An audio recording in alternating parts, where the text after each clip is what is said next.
الحمد لله نحمده ونستعينه ونؤمن به ونتوكل عليه ونعوذ بالله من شرور أنفسنا ومن سيئات أعمالنا من يهده الله فلا مضل له ومن يضلل فلا هادي له أشهد أن لا إله إلا الله وأشهد أن محمدا عبده ورسوله أرسله بالهدى ودين الحق ليظهره على الدين كله ولو كره المشركون اللهم صل على محمد وعلى آل محمد كما صليت على إبراهيم وعلى آل إبراهيم وبارك على محمد وعلى آل محمد كما باركت على إبراهيم وعلى آل إبراهيم إنك حميد مجيد أما بعد فإن خير الكلام كلام الله وخير الهدي هدي محمد صلى الله عليه وسلم وشر الأمور محدثاتها وكل محدثة بدعة وكل بدعة ضلالة أيها الناس أوصيكم عباد الله وإياي بتقوى الله أعوذ بالله من الشيطان الرجيم قل تعالوا أتل ما حرم ربكم عليكم ألا تشركوا به شيئا وبالوالدين إحسانا ولا تقتلوا أولادكم من إملاق نحن نرزقكم وإياهم ولا تقربوا الفواحش ما ظهر منها وما بطن ولا تقتلوا النفس التي حرم الله إلا بالحق ذلكم وصاكم به لعلكم تعقلون. സൃഷ്ടാവും പ്രപഞ്ച നാഥനുമായ അല്ലാഹുവിനെ സൂക്ഷിച്ച് ജീവിക്കണമെന്ന് ആദ്യം എന്നോടും പിന്നീട് നിങ്ങളോടും വസിയത്ത് ചെയ്യുന്നു. പരമകാരുണ്യകനായ അല്ലാഹു നമ്മെ അനുഗ്രഹിക്കട്ടെ. മാരകമായ രോഗങ്ങളിൽ നിന്നും അപകടങ്ങളിൽ നിന്നും പ്രയാസങ്ങളിൽ നിന്നെല്ലാം അല്ലാഹു നാം ഏവരെയും കാത്തുരക്ഷിക്കുമാറാകട്ടെ. പ്രിയ സഹോദരങ്ങളെ, മുഹമ്മദ് നബി സ്വല്ലല്ലാഹു അലൈഹി വസല്ലം തീക്ഷ്ണമായ പ്രതിസന്ധികളെ അഭിമുഖീകരിച്ചുകൊണ്ട് തന്നെ അള്ളാഹുവിന്റെ മാർഗത്തിലേക്കുള്ള ദഅവത്ത് തുടർന്നുകൊണ്ടിരുന്നു. അതനുസരിച്ച് മക്കയിലെ മുശ്രിക്കുകൾ നബി സല്ലല്ലാഹു അലൈഹി വസല്ലമയോടും സഹാബത്തിനോടുമുള്ള സമീപനത്തിലും കാർക്കശ്യം പുലർത്തി. അപ്പോൾ പോലും അള്ളാഹുവിന്റെ വാഗ്ദാനത്തിൽ പ്രതീക്ഷയുണ്ടായിരുന്നു. റസൂലുള്ളാഹി സ്വല്ലല്ലാഹു അലൈഹി വസല്ലം ഫഇന്ന മഅൽ ഉസ്രി യുസ്റാ, ഇന്ന മഅൽ ഉസ്രി യുസ്റാ, നിശ്ചയമായും ഞെരുക്കത്തിന്റെ കൂടെ പ്രയാസത്തിന്റെ കൂടെ എളുപ്പമുണ്ട്. അത് ഒറ്റ വാക്കിൽ പറഞ്ഞാൽ പോലും ആശയം വ്യക്തമാണ്. റബ്ബുൽ ആലമീനായ തമ്പുരാൻ അത് ഒന്ന് ആവർത്തിക്കുക കൂടി ചെയ്തു. ഇന്ന മഅൽ ഉസ്രി യുസ്റാ, ഇന്ന മഅൽ ഉസ്രി യുസ്റാ ആവർത്തിക്കുക. ഒരു സത്യവിശ്വാസി അവന്റെ ജീവിതത്തിൽ, അവന്റെ ദീനീ നിഷ്ഠയിൽ, അവന്റെ ദീനീ പ്രബോധനങ്ങളിൽ എപ്പോൾ ഞെരുക്കമുണ്ടാകുന്നുവോ അപ്പോൾ അല്ലാഹു എളുപ്പമുള്ള ചില സാഹചര്യങ്ങൾ ഉണ്ടാക്കി കൊടുക്കും. അതുകൊണ്ട് അല്ലാഹ് പറഞ്ഞു, ഫൈദാ ഫറഗത ഫൻസബ്, നീ ഒരു പ്രവർത്തനത്തിൽ നിന്ന് വിരമിച്ചാൽ വീണ്ടും അധ്വാനിക്കുക, നീ നിർത്തിവെക്കരുത്. ഞാനത് ചെയ്തു കഴിഞ്ഞല്ല, ഇനി എന്റെ ഡ്യൂട്ടി കഴിഞ്ഞ് എന്നൊരു രീതിയിലേക്ക് നീ മാറരുത്.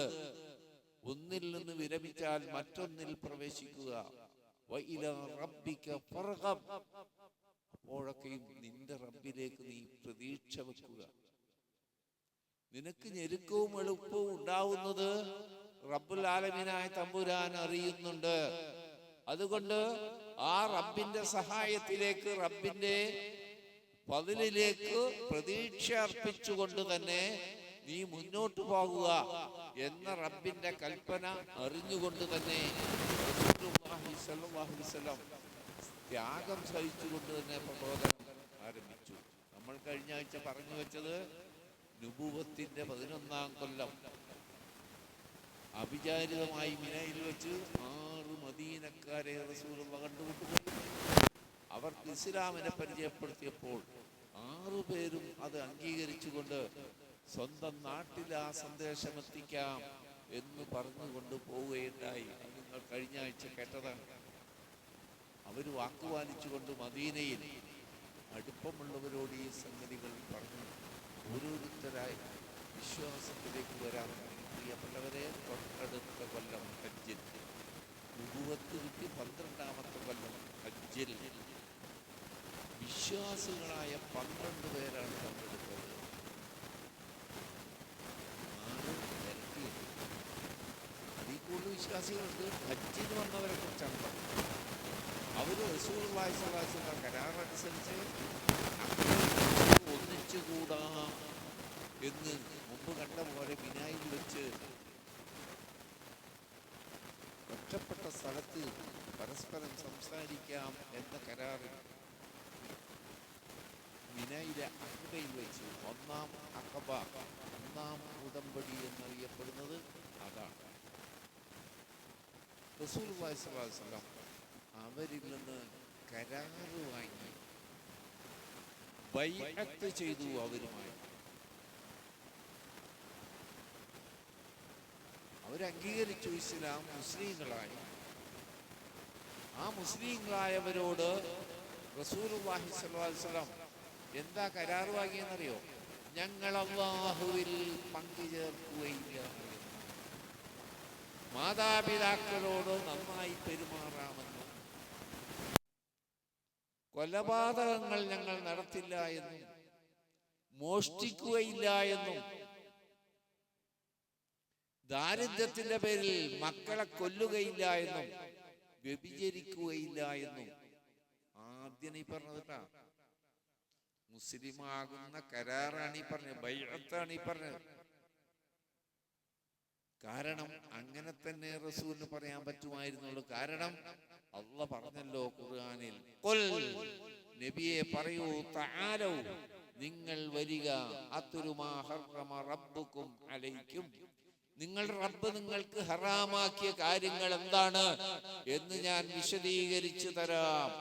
അല്ലാ തുശ്രികൂ ബി ശൈഅ, ഖുർആനിൽ പറഞ്ഞ അന്നാമിലെ 151-ാമത്തെ ആയത്തിൽ പറഞ്ഞ അതേ കാര്യങ്ങളാണ് മദീനയിൽ നിന്ന് വന്ന ഈ ആളുകളോട് റസൂലുള്ളാഹി സ്വല്ലല്ലാഹു അലൈഹി വസല്ലം സംസാരിക്കുന്നത്.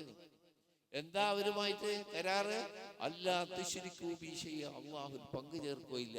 വബിൽ വാലിദൈനി ഇഹ്സാന, മാതാപിതാക്കൾക്ക് നന്മ ചെയ്യണം. വലാ തഖ്തുലൂ ഔലാദകും മിൻ ഇംലാഖ്, ദാരിദ്ര്യത്തിന്റെ പേരിൽ മക്കളെ കൊന്നുകളയരുത്.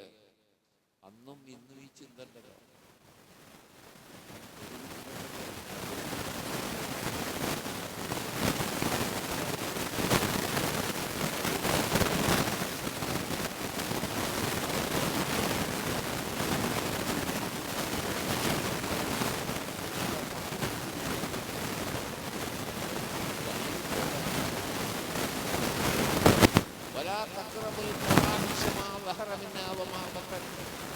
പ്രത്യക്ഷമായതോ ആന്തരികമായതോ ദൈർഘ്യമായ ഒരു കാര്യത്തിലേക്ക് നിങ്ങൾ അടുക്കരുത്.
അത്തരം വസ്ത്രങ്ങൾ മാത്രമേ അദ്ദേഹം ധരിച്ചിരുന്നുള്ളൂ.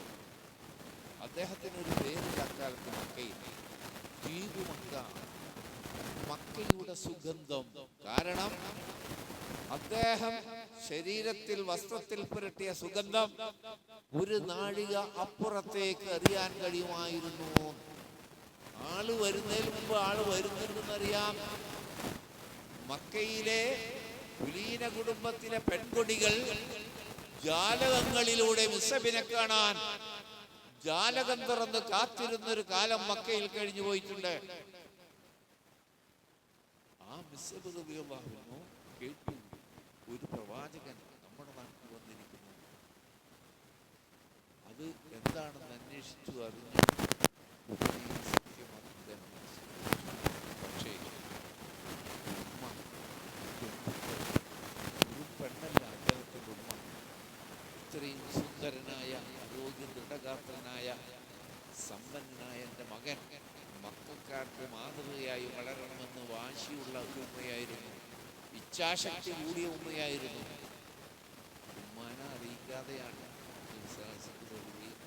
പഠിക്കുകയും ഉമ്മ സ്നേഹത്തോടെ ഉപദേശിച്ചു. അത്ര സ്നേഹം ഉമ്മാക്കി. സ്നേഹത്തോടെ മറുപടി പറഞ്ഞു. ഉമ്മയൊക്കെ എന്നോടുള്ള സ്നേഹം എനിക്കറിയാം. എനിക്കും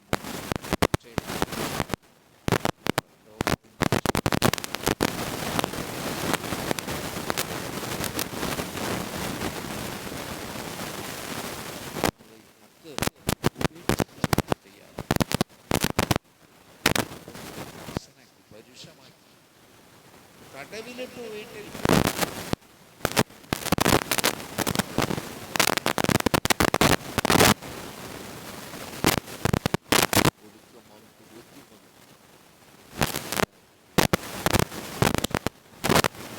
ഇഷ്ടം പോലെ ചെയ്യും. പക്ഷേ ഈ വീട്ടിൽ നിനക്ക് സ്ഥാനമില്ല. എൻ്റെ സമ്പത്ത്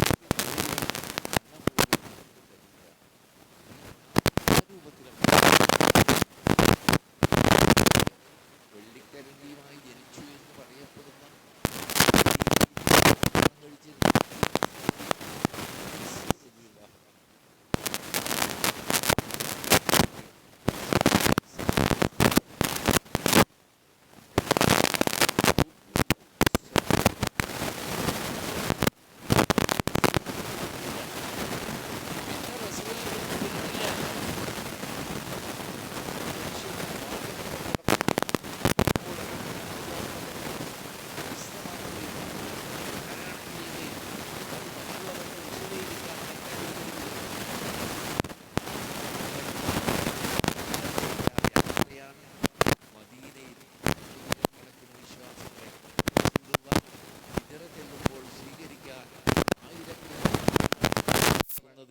നിമിത്തമായത് ആ സഹാബി ഹിജ്റ 3-ാം കൊല്ലത്തിൽ നടന്ന ഉഹുദ് യുദ്ധത്തിൽ ഷഹീദായി. മുഹാജിറുകളുടെ കൊടിവാഹകനായിരുന്നു മിസ്അബ് റളിയല്ലാഹു അൻഹു. വലത് കൈ വെട്ടി. ശത്രുക്കൾ കൊടി വീഴാതെ ഇടത് കൈ കൊണ്ട് പിടിച്ചു. പിന്നീട് അവർ ഇടത് കൈ വെട്ടി. മുറിഞ്ഞ 2 കൈ കൊണ്ട് ആ കൊടി മുറുകെ പിടിച്ചു. അവസാനം വീണു. യുദ്ധം ശമിച്ച് യുദ്ധക്കളത്തിൽ വീണ് കിടക്കുന്ന ആളുകളെ പരിശോധിച്ചു കൊണ്ടിരിക്കെ കണ്ടെത്തി ദ്വീപ് മക്ക, മക്കയിലെ സുഗന്ധം എന്ന് പറഞ്ഞിരുന്ന പൊടി പിടിച്ച് മുഖം മണ്ണിലേക്ക് കുത്തിക്കിടക്കുന്ന മിസ്അബിനെ സഹാബികൾ കണ്ടു. അല്ലാഹുവിന്റെ റസൂലേ, മിസ്അബാണത്. പ്രവാചകൻ ഓർത്തു നോക്കി. മക്കയിൽ ആദ്യമായി കാണുന്ന മിസ്അബിനെ. ആ മിസ്അബാണോ ഈ കിടക്കുന്നത്? എല്ലാം റബ്ബിന് വേണ്ടി ത്യജിച്ച, ദുനിയാവിലെ ജീവിതം, ശരീരം, സമ്പത്ത് എല്ലാം അല്ലാഹുവിന് വേണ്ടി ത്യജിച്ച അവസാനം സഹോദരങ്ങളെ ഉടുത്ത വസ്ത്രം മാത്രമേ ഉള്ളൂ. നബി സല്ലല്ലാഹു അലൈഹി വസല്ലം കഫൻ ചെയ്യാൻ പറഞ്ഞു. അവര് വന്നു പറഞ്ഞു, അല്ലാഹുവിന്റെ റസൂലേ, അത് പോരാ. മിസ്അബിന്റെ നമ്മളെ വസ്ത്രപത്രണ്ടെന്ന് ചിന്തിച്ചു നോക്കിയ നിങ്ങൾ. നമ്മളെ വസ്ത്രം നമുക്ക് പോരാതെ വരുന്ന കാര്യങ്ങളൊന്നും ആലോചിച്ച് നോക്കിയ നിങ്ങൾ. ഉടുത്ത മുണ്ട് തന്നെ കഫം പുടവ, തലമറച്ചാൽ കാലുപുറത്ത്, കാലുമറച്ചാൽ തലപുറത്ത്. അവസാനം സങ്കടത്തോടെ റസൂലുള്ള പറഞ്ഞു, തലമറക്കൂ, കാല് പുല്ല് വെച്ച് കെട്ടി മറവ് ചെയ്യൂ. അള്ളാഹുവിന്റെ ഔലിയാക്കന്മാരുടെ സ്ഥിതിയാണ് പ്രിയപ്പെട്ടവരെ പറഞ്ഞത്, സഹാബത്തിന്റെ സ്ഥിതിയാണ്. ഇന്ന് സമ്പത്തിലിങ്ങനെ പണ്ഡിതന്മാരും നേതാക്കന്മാരും സമ്പത്തിന്റെ ആധിക്യം പറഞ്ഞ് ഞങ്ങളാണ് ഒറിജിനൽ എന്നൊക്കെ പറഞ്ഞുകൊണ്ടിരിക്കുക. അല്ലാഹ് വെറുതെ പറഞ്ഞതല്ല, ഇന്നല്ലാഹ ഇശ്തറാ മിനൽ മുഅ്മിനീന അൻഫുസഹും വഅംവാലഹും ബിഅന്ന ലഹുൽ ജന്നഹ. അത് സത്യമാവണ്ടേ? അല്ലാഹ് പറഞ്ഞത് സത്യമാവണ്ടേ? അല്ലാഹ് പറഞ്ഞത് സത്യമാണല്ലോ. നിശ്ചയമായും അല്ലാഹു മുഅ്മിനീങ്ങളിൽ നിന്ന് വിലക്ക് വാങ്ങിയിരിക്കുന്നു.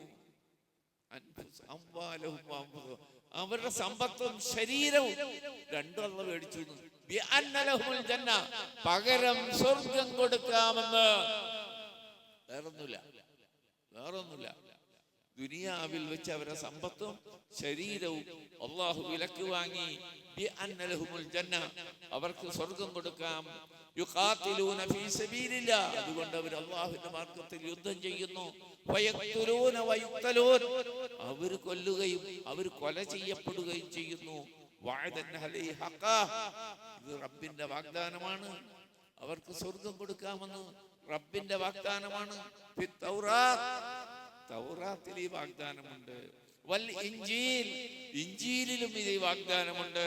വൽ ഖുർആൻ, അല്ലാഹ് പറയാ സൂറത്ത് തൗബയിലെ 111-ാമത്തെ ആയത്താണ് നിങ്ങൾ കേൾക്കുന്നത്. ഇത് മൂസാ നബിക്ക് കൊടുത്ത തൗറാത്തിൽ ഈ വാഗ്ദാനമുണ്ട്. മുഅ്മിനീങ്ങളിൽ നിന്ന് അവർ സമ്പത്തും ശരീരവും വിലക്ക് വാങ്ങി അല്ലാഹ് സ്വർഗം കൊടുക്കാം. ഇത് ഇൻജീലിലുമുണ്ട് ഈ വാഗ്ദാനം, ഇത് ഖുർആനിലുമുണ്ട് ഈ വാഗ്ദാനം. എന്നിട്ട് അല്ലാഹ് പറയാണ്, വമൻ ഔഫാ ബിഅഹ്ദിഹി മിനല്ലാഹ്, ആരാണ് അല്ലാഹുമായുള്ള ഈ കരാർ പൂർത്തീകരിച്ചെങ്കിൽ ഫസ്തബ്ശിറൂ ബിബൈഇക്കും, നിങ്ങൾ സന്തോഷിച്ചു കൊള്ളുക. റബ്ബുമായി ചെയ്ത ഈ കരാർ പാലിച്ച നിങ്ങൾ സന്തോഷിച്ചു കൊള്ളുക. അല്ലദീ ബായഅതും ബിഹി വദാലിക ഹുവൽ ഫൗസുൽ അദീം, ഇതാണ് മഹാഭാഗ്യം. ഇന്ന് നമ്മുടെ കാലത്ത് ചിന്തിച്ചു നോക്കിയാൽ പ്രിയപ്പെട്ടവർ, ദുനിയാവിൽ എത്ര സമ്പത്ത്, എത്ര സൗകര്യം, എത്ര വലിയ വീട്, എത്ര വില കൂടിയ വാഹനം, ഇതാണ് ഭാഗ്യമായി കരുതിയത്. അല്ലാഹ് പറയുന്നത്, ദുനിയാവിൽ വെച്ച് തന്നെ ശരീരവും സ്വർഗം വാങ്ങിയ ആളുകൾ അവരാണ് ആ സ്വർഗത്തിന്റെ അവകാശികളിൽ. അല്ലാഹു ആ മേഖലയിൽ മാറാകട്ടെ.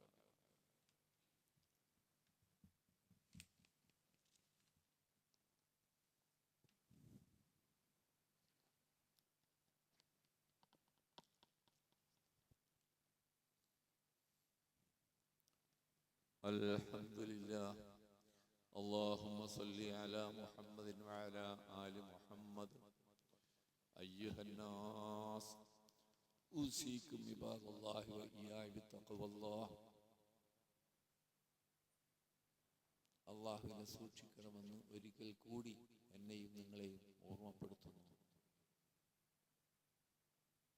ആ 12 പേരോടൊപ്പം മിസ്അബ് റളിയല്ലാഹു അൻഹു മദീനയിലെത്തി. അസ്അദ് ബിൻ സിറാറയുടെ വീട്ടിലാണ് അദ്ദേഹം താമസിക്കുന്നത്. ആ സംഘത്തിന്റെ നേതാവ്, മുമ്പ് വന്ന 6 പേരുടെ നേതാവും അദ്ദേഹമായിരുന്നു. നമ്മൾ കഴിഞ്ഞ കുത്തിവെന്ന് മനസ്സിലാക്കി. അദ്ദേഹത്തിന്റെ വീട്ടിലാണ് താമസിക്കുന്നത്.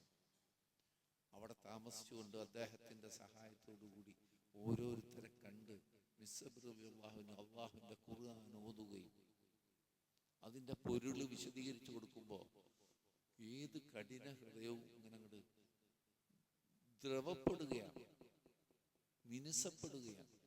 റബ്ബിന്റെ പ്രകാശം ഹൃദയത്തിലേക്ക് തുളച്ചു കയറുകയാണ്. അങ്ങനെ ഒരു ദിവസം അസ്അദ് ബിൻ സിറാർ പറഞ്ഞു, ഇന്ന് നമുക്കൊരു പ്രത്യേക സ്ഥലത്ത് പോവാൻ. അബൂഅശ്അൽ ഗോത്രക്കാരുടെ തോട്ടത്തിലേക്ക് നമുക്ക് പോകാം. അവിടെ ഒരു കിണറുണ്ട്. ഗോത്രത്തിലെ അധിക ആളുകളും വെള്ളം കോരുന്ന സ്ഥലമാണ്. എപ്പോഴും ആളുണ്ടാവും. നമുക്ക് അവിടെ പോവാം. അങ്ങനെ മിസ്അബ് റളിയല്ലാഹു അൻഹുവിനെ കൊണ്ട് അവിടെ പോയി കിണറ്റിന്റെ അരികിൽ ഇരുന്നു. ആളുകൾ വെള്ളം കോരുന്നുണ്ട്. വിവരം പറഞ്ഞ മറ്റു മുസ്ലിങ്ങളിൽ പലരും അവിടെ വന്നു. അവർക്കെല്ലാം ഖുർആൻ ഓതി കേൾപ്പിക്കുക. അദ്ദേഹത്തിന്റെ ഖുർആൻ കേട്ട ആരും പിന്നെ തല തിരിക്കില്ല. അവിടെ നമുക്കല്ലേ ഖുർആൻ പഠിക്കാൻ വരാൻ മടി. അവർക്ക് ആ മിസ്അബിന്റെ ഓത്ത് കേട്ടാൽ അതിൽ നിന്ന് തല തിരിക്കാൻ കഴിയില്ല. ഇത് ഗോത്ര നേതാക്കളായ ഉസൈദ് ബിൻ ഹുദൈറും സഅദ് ബിൻ മുആദും പറഞ്ഞു. അവർ മുസ്ലിങ്ങളായിട്ടില്ല, അവർ ഗോത്ര നേതാക്കൾ. അദ്ദേഹത്തിന്റെ ഗോത്രം തന്നെ ഖസ്റജ് ഗോത്രക്കാരാ. അവരപ്പുറത്തിരുന്നിരുന്നു, രണ്ടുപേരും സുഹൃത്തുക്കളാണ്. അപ്പോഴാണ് മക്കയിൽ നിന്നൊരു ചെറുപ്പക്കാരൻ വന്നിട്ട്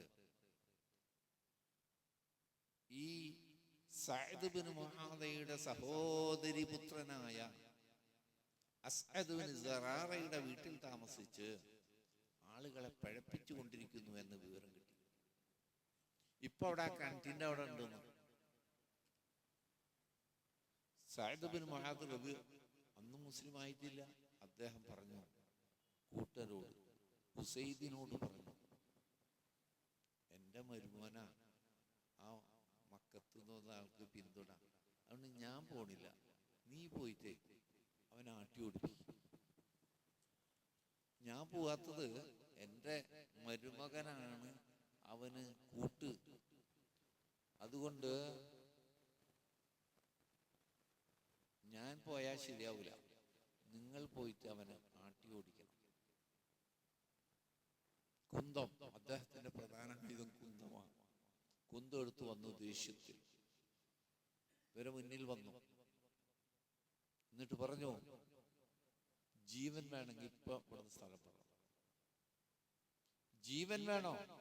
മദീനയിലെ ആളുകളെ പഴപ്പിക്കാൻ ഞങ്ങൾ അനുവദിക്കില്ല. കാക്കാർന്നന്മാരായിട്ട് ഞങ്ങൾക്കൊരു മതമുണ്ട്, അതാണ് ഏറ്റവും നല്ല മതം.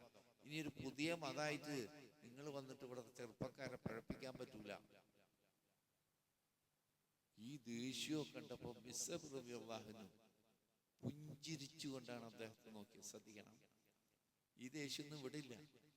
മിസ്അബ് റളിയല്ലാഹു അൻഹു പുഞ്ചിരിയോടെ പറഞ്ഞു, അല്പസമയം താങ്കൾ ഞങ്ങളുടെ അടുത്തുനിന്നിരിക്കണം. ഞങ്ങൾ എന്താണ് പറയുന്നത് എന്ന് താങ്കൾ കേട്ടിട്ടില്ല, കേട്ടവരെ കേട്ടതാ. ഞാൻ എന്താണ് പറയുന്നത് ഒന്നും താങ്കൾ അറിഞ്ഞിട്ടില്ല. അല്പസമയം എൻ്റെ അടുത്തിരുന്ന് കേട്ടിട്ട് ഇഷ്ടമുണ്ടെങ്കിൽ സ്വീകരിച്ചാൽ മതി, ഇല്ലെങ്കിൽ ഞങ്ങൾ താങ്കളെ ബുദ്ധിമുട്ടിക്കൂല. ഇദ്ദേഹം പറഞ്ഞു, അത് ന്യായമായ വർത്താനം. ആ മിസ്അബ് റളിയല്ലാഹുവിന്റെ അടുത്ത് തന്നെ കുന്തങ്ങനെ കുത്തിയിരുത്തിയിട്ട് അവിടെ ഇരുന്നു. മിസ്അബ് റളിയല്ലാഹു പരിശുദ്ധ ഖുർആൻ ഓതാൻ തുടങ്ങി. അത് വിശദീകരിക്കാൻ തുടങ്ങി.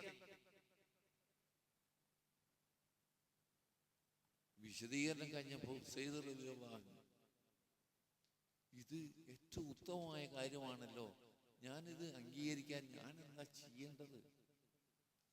താങ്കളൊന്ന് കുളിക്കണം, എന്നിട്ട് വന്നിട്ട് 2 റക്അത്ത് നിസ്കരിക്കണം. എന്നിട്ട് ഞാനുമായി കരാർ ചെയ്യണം. അശ്ഹദു അല്ലാ ഇലാഹ ഇല്ലല്ലാഹ് വ അശ്ഹദു അന്ന മുഹമ്മദൻ റസൂലുള്ളാഹ്. അദ്ദേഹം ചെയ്തു. അപ്പോൾ പറഞ്ഞു, മറ്റൊരാളെന്നെ അയച്ചൊരാൾ അവിടെ ഉണ്ട്, അദ്ദേഹം ശരിയായാൽ അദ്ദേഹത്തിന്റെ ഗോത്രത്തിൽ ഒരാൾ പിന്നെ മാറി നിൽക്കൂല. ഞാൻ ചെന്നാൽ അദ്ദേഹത്തെ ഇങ്ങോട്ട് വിടും. ഉസൈദ് റളിയല്ലാഹു അൻഹു കൂട്ടുകാരന്റെ അടുത്തേക്ക് ചെന്നു. സഅദ് ബിൻ മുആദ് അവിടെ തന്നെ പറഞ്ഞു, പോയപ്പോഴത്തെ മുഖമല്ലല്ല, എന്തോ വ്യത്യാസം ഉണ്ടല്ല. എന്താ നീ അവിടെ ചെന്നിട്ട് എന്തുണ്ടേ?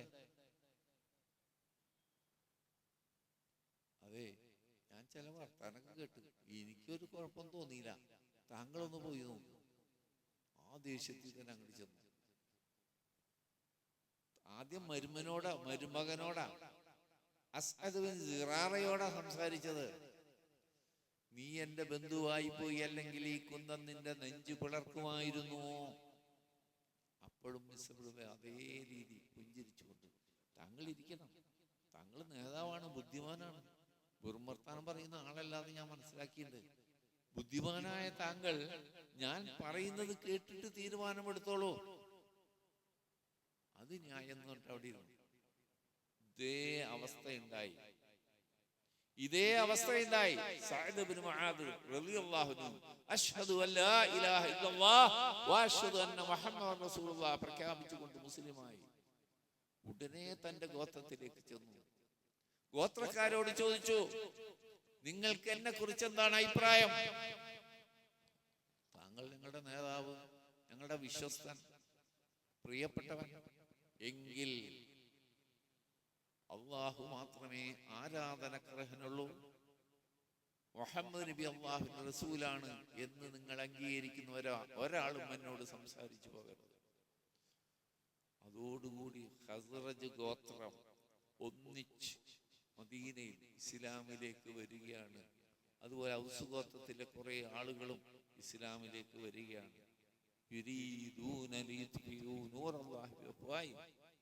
അവര് അള്ളാഹിന്റെ പ്രകാശം ഊതിക്കെടുത്താൻ ഉദ്ദേശിക്കുന്നു.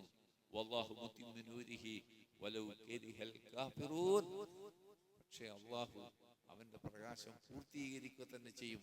കാഫിറുകൾ, നിഷേധികൾ എത്ര വെറുത്താലും അള്ളാഹുവിന്റെ പ്രകാശത്തെ തല്ലിക്കെടുത്താനോ ഊതിക്കെടുത്താനോ കരിങ്കല്ലിന്റെ മതില് കെട്ടി തടയാനോ ഉരുക്കുകൊണ്ട് മറയ്ക്കാനോ സാധ്യമല്ല. എല്ലാ ഉരുക്കുവട്ടകളെയും തുളച്ചുകൊണ്ട് റബ്ബിന്റെ കലാം അതിവേഗം സഞ്ചരിച്ചു കൊണ്ടിരിക്കും.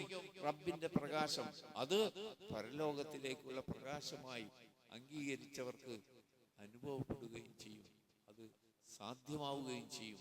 അള്ളാഹു പരിശുദ്ധ ഖുർആനിനെ പ്രകാശമായി സ്വീകരിച്ച് അത് പരലോകത്തേക്കുള്ള നമ്മുടെ ജീവിതത്തിലുള്ള പ്രകാശം സ്വർഗത്തിലേക്ക് ആനയിക്കുന്ന പാതയിലെ വെളിച്ചമായി മാറാൻ അള്ളാഹു തൗഫീഖ് നൽകുമാറാകട്ടെ.